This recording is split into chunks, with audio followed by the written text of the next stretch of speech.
ರಾಜಧಾನಿ ಬೆಂಗಳೂರಿನ ಫುಟ್ಪಾತ್ಗಳನ್ನು ಕಬ್ಜಾ ಮಾಡಿರುವುದನ್ನು ತೆರವು ಮಾಡ್ತಾ ಇರುವಂತಹ ಕಾರ್ಯ 37ನೇ ದಿನಕ್ಕೆ ಕಾಲಿಟ್ಟಿದೆ. ಕೆಆರ್ ಮಾರುಕಟ್ಟೆಯ ಸುತ್ತಮುತ್ತ ಜಿಬಿಎಯಿಂದ ಕಾರ್ಯಾಚರಣೆ ಬಿರುಸಾಗಿ ನಡೀತಾ ಇದೆ. ವಿಕ್ಟೋರಿಯಾ ಆಸ್ಪತ್ರೆ ಬಳಿ 130ಕ್ಕೂ ಹೆಚ್ಚು ಅಂಗಡಿಗಳ ತೆರವಿಗೆ ಬುಲ್ಡೋಸರ್ ಗರ್ಜನೆ ಶುರುವಾಗ್ತಾ ಇದ್ದಂತೆ ಅಧಿಕಾರಿಗಳು ಮತ್ತೆ ಬೀದಿ ಬದಿ ವ್ಯಾಪಾರಿಗಳ ಮಧ್ಯೆ ವಾಗ್ಯುದ್ಧನೇ ನಡೆದು ಹೋಗಿದೆ.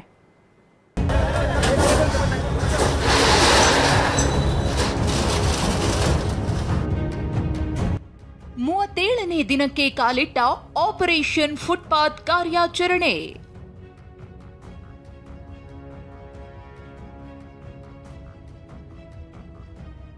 ವಿಕ್ಟೋರಿಯಾ ಆಸ್ಪತ್ರೆ ಬಳಿ ಬುಲ್ಡೋಸರ್ ಅಬ್ಬರ, ವ್ಯಾಪಾರಿಗಳ ಆಕ್ರೋಶ.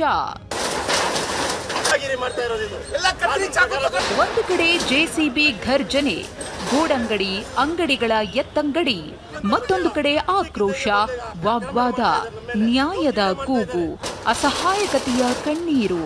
ಬೆಂಗಳೂರಿನಲ್ಲಿ ಆಪರೇಷನ್ ಫುಟ್ಪಾತ್ 37ನೇ ದಿನಕ್ಕೆ ಕಾಲಿಟ್ಟಿದೆ. ವಿಕ್ಟೋರಿಯಾ ಆಸ್ಪತ್ರೆಯಿಂದ ಕೆಆರ್ ಮಾರ್ಕೆಟ್ ಮಾರ್ಗದಲ್ಲಿ ಒತ್ತುವರಿ ತೆರವು ಕಾರ್ಯ ನಡೆದಿದ್ದು, ಅಧಿಕಾರಿಗಳು ಹಾಗೂ ಬೀದಿ ಬದಿ ವ್ಯಾಪಾರಿಗಳ ಮಧ್ಯೆ ವಾಗ್ಯುದ್ಧವೇ ನಡೆದು ಹೋಯಿತು.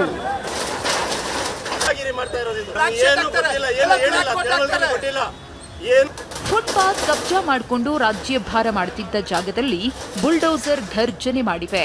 ವಿಕ್ಟೋರಿಯಾ ಆಸ್ಪತ್ರೆ ಬಳಿ ಪಾಲಿಕೆ ಜಾಗದಲ್ಲಿ ನಿರ್ಮಿಸಲಾದ 130 ಅಂಗಡಿಗಳನ್ನು ಎತ್ತಂಗಡಿ ಮಾಡಲು ಜಿಬಿಎ ಮುಂದಾಗಿದೆ. ಸ್ಥಳದಲ್ಲಿ ಜೆಸಿಬಿ ಅಬ್ಬರ ಆರಂಭವಾಗ್ತಿದ್ದಂತೆ ವ್ಯಾಪಾರಿಗಳ ಆಕ್ರೋಶದ ಕಟ್ಟೆ ಒಡೆದಿದೆ. ವಿಕ್ಟೋರಿಯಾ ಆಸ್ಪತ್ರೆ ಪಕ್ಕದಲ್ಲಿರುವಂತಹ ಜಾಗವನ್ನು ಒತ್ತುವರಿ ಮಾಡಿಕೊಂಡಿರುವಂತಹ ಜನರಿಗೆ ಬಿಸಿ ಮುಟ್ಟಿಸುವಂತಹ ಕೆಲಸ ಈಗಾಗಲೇ ಜಿಬಿಎ ಅಧಿಕಾರಿಗಳಿಂದ ನಡೀತಿರುವಂಥದ್ದು. ಆದರೆ ಇದಕ್ಕೆ ನಾವು ಬಿಡೋದಿಲ್ಲ ಅಂತೇಳಿ ಒಂದು ಕಡೆ ಇಲ್ಲಿಯ ಸ್ಥಳೀಯ ಬೀದಿ ಬದಿ ವ್ಯಾಪಾರಿಗಳು ಆಕ್ರೋಶವನ್ನು ಹೊರಹಾಕ್ತಿರುವಂಥದ್ದು. ಇದರ ಬೆನ್ನಲ್ಲೇ ಪೊಲೀಸ್ ಅವರು ಇದನ್ನು ಸಂಪೂರ್ಣವಾಗಿ ಹತೋಟಿಗೆ ತೆಗೆದುಕೊಳ್ತಿರುವಂಥದ್ದು. ಯಾಕೆಂದರೆ ಈಗಾಗಲೇ ಕಳೆದ 2 ದಿನಗಳ ಮುಂಚಿತವಾಗಿಯೂ ಸಹ ನಿಮಗೆ ಪ್ರಮುಖವಾಗಿ ಇಲ್ಲಿ ಯಾವುದೇ ರೀತಿಯಾದಂತಹ ಅಂಗಡಿಗಳು ಇರಬಾರ್ದು ಅಂತೇಳಿ ಹೇಳಿರುವಂಥದ್ದು. ಆದರೂ ಸಹ ಇನ್ನೂ ಎಚ್ಚೆತ್ತುಕೊಂಡಿಲ್ಲ.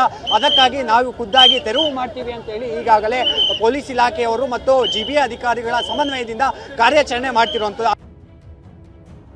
10 ಲಕ್ಷಕ್ಕೂ ಹೆಚ್ಚು ಸಾಲ ಮಾಡಿ ವ್ಯಾಪಾರ ಮಾಡ್ತಿದ್ದೇವೆ, ಕಣ್ಣೀರು. ಇನ್ನು ವಿಕ್ಟೋರಿಯಾ ಆಸ್ಪತ್ರೆ ಬಳಿ ತೆರವುಗೊಳಿಸಲಾದ ಜಾಗ 1992ರಲ್ಲಿಯೇ ಬಿಬಿಎಂಪಿ ಕಡೆಯಿಂದ ತಮ್ಮ ಹೆಸರು ಬಂದಿತ್ತು. ಆದ್ರೀಗ ಯಾವುದೇ ಸೂಚನೆ ನೀಡದೆ ಏಕಾಏಕಿ ತೆರವು ಮಾಡುತ್ತಿದ್ದಾರೆ. ಇದು ಗೂಂಡಾಗಿರಿ.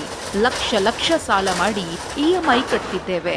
ಹೀಗಾದ್ರೆ ಜೀವನ ನಡೆಸೋದು ಹೇಗೆ ಎಂದು ಬೀದಿ ಬದಿ ವ್ಯಾಪಾರಿಗಳು ಕಣ್ಣೀರು ಹಾಕಿದ್ದಾರೆ. ನಮ್ಗೆ ಮೇಲೆ ಏನ್ ತಗೊಂಡ್ಬೇಕು ಪ್ರಾಪರ್ಟಿ, ನಮ್ಗೆ ಮೇಲೆ ಏನ್ ನಾವು ರಿಜಿಸ್ಟರ್ ಮಾಡಬೇಕು? ನಮ್ಮ ಮಾನ್ಯ ಡಿ.ಕೆ. ಶಿವಕುಮಾರ್ಗೆ ನಾವು ರಿಕ್ವೆಸ್ಟ್ ಮಾಡ್ತೀನಿ, ಪ್ಲೀಸ್ ನಮ್ಗೆ ಹೆಲ್ಪ್ ಮಾಡಿ. ನಮ್ಗೆ ನಾಳೆ ನಮ್ಗೆ ಸ್ಟಾಪ್ ಮಾಡಿ, ನಮ್ಗೆ ಕೆಲಸ ಇದೆ ಪ್ಲೀಸ್.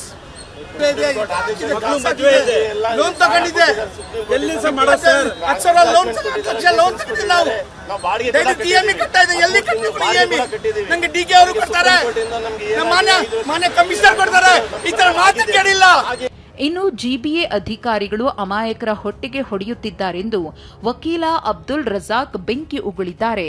ಇವತ್ತು ನಾನು ಏನ್ ಹೇಳ್ತೀನಿ, ಇಲ್ಲಿಗಲ್ ಎನ್ಕ್ರೋಚ್ಮೆಂಟ್ ಯಾರಾದ್ರೂ ಒತ್ತುವರಿ ಮಾಡಿದ್ರೆ ದಯವಿಟ್ಟು ತೆಗೆದು ಬಿಸಾಕಿ, ಅದ್ರ ಮಧ್ಯ ಯಾರು ಬರಲ್ಲ. ನಾನಿವತ್ತು ನಿಮ್ಮನ್ನ ಪ್ರಶ್ನೆ ಮಾಡಕ್ ಬಂದಿರೋದು, 1982ರಲ್ಲಿ ನೀವೇ ಕಾರ್ಪೊರೇಷನ್ ಸಿಟಿ ಅಗ್ರಿಮೆಂಟ್ ಮಾಡಿಕೊಡುತ್ತೆ, 300 ರೂಪಾಯಿ ತಗೊಂಡು ಅಗ್ರಿಮೆಂಟ್ ಮಾಡಿ ಕೊಟ್ಟು ಇವತ್ತು ನಮಗೆ ಕೇಳೋದು ಇಲ್ಲ, ನೋಟಿಸು ಕೊಡಲ್ಲ. ಒಟ್ನಲ್ಲಿ ಕ್ಲೀನ್ ಸಿಟಿ ಪರಿಕಲ್ಪನೆಯಲ್ಲಿ ಫುಟ್ಪಾತ್ ತೆರವು ಕಾರ್ಯ ಬಿರುಸಾಗಿದ್ದು, ಮತ್ತೊಂದು ಕಡೆ ಸರ್ಕಾರದ ವಿರುದ್ಧ ಬೀದಿ ಬದಿ ವ್ಯಾಪಾರಿಗಳ ರೋಷಾಗ್ನಿ ಧಗಧಗಿಸುತ್ತಿದೆ. ಅರುಣ್ ಕುಮಾರ್, ಟಿವಿ9 ಬೆಂಗಳೂರು.